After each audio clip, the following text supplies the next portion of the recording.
The Sunshine Company.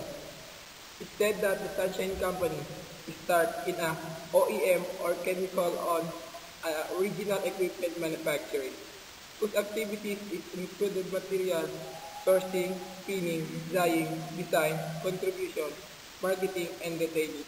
Sunshine produced some 300,000 pieces per year for domestic sales, a segment that enjoys a considerable higher profit margin than its export business.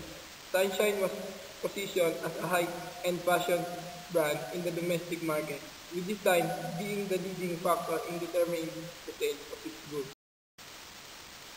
Objective: to develop a monitoring system for all the branches of the Sunshine fashion that is accurate and reliable. To develop a system with the use of RFID for all the personnel of the company. To test and evaluate the system for readiness for implementation.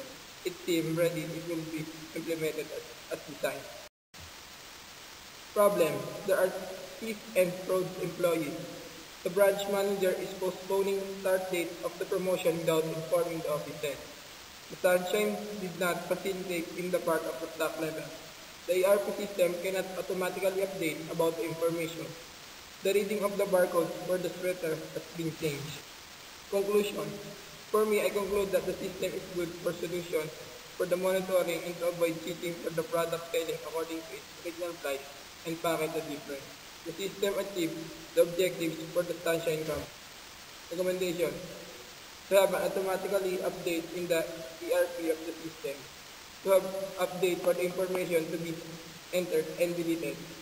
Make a security for the personnel trying to view the number of stock and pieces of product is being go in and out of the company. Thank you.